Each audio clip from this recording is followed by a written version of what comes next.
大家好，今天我们要揭穿一个非常流行的谬论。你能以每秒16摩马赫的速度从地球飞越整个银河系只需30分钟吗？让我们从基础开始。银河系是我们的星系，而地球已经在其中。它的大小大约是100万光年，从一边到另一边。什么是马赫1600万？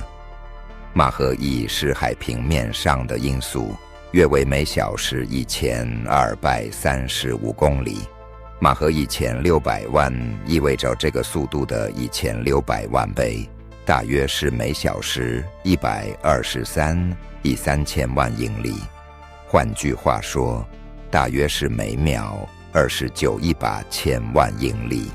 作为比较，光速约为每秒186,282英里。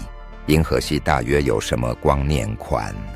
一光年大约等于5.88摩1英里。所以穿越银河系的距离是什么乘以5.88摩1？大约是588摩1英里。以每秒约29亿8千万英里或马赫1600万的速度旅行需要多长时间？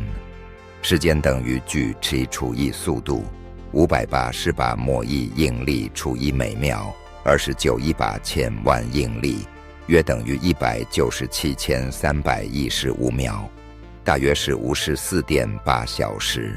这是什么意思？即使以每秒1600万马赫的速度，也需要2天多，大约2天半才能穿越银河系。人类制造的最快物体旅行者1号，相对于太阳的速度约为15摩奇千马赫，远远低于1600万马赫。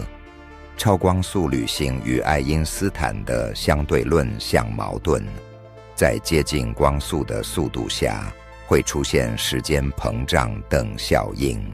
达到如此速度所需的能量将是天文数字，所以不可能以每小时1600万马赫的速度在30分钟内穿越银河系。无论是以现有技术，还是根据我们所理解的物理定律。如果你喜欢这个科学澄清，请点赞、订阅并分享，获取更多揭穿密思的科学视频。太空机器眼毛，恒星和星系之间的距离如此巨大，即使是宇宙中最快的光，也需要数年时间才能穿越它们之间的空间。这就是为什么太阳系之外的太空旅行仍然是人类面临的最大挑战之一。像质子推进器、核动力推进，或者理论上的曲速引擎和冲动等技术正在被研究，但没有一种能接近以前600万马赫的速度。理解这些极限，帮助我们更好地认识宇宙的2人规模以及持续科学研究的重要性。所以下次当你听到有人声称几分钟内穿越银河系时，请记住背后的科学原理。感谢观看，保持好奇，继续提问，我们下个视频再见。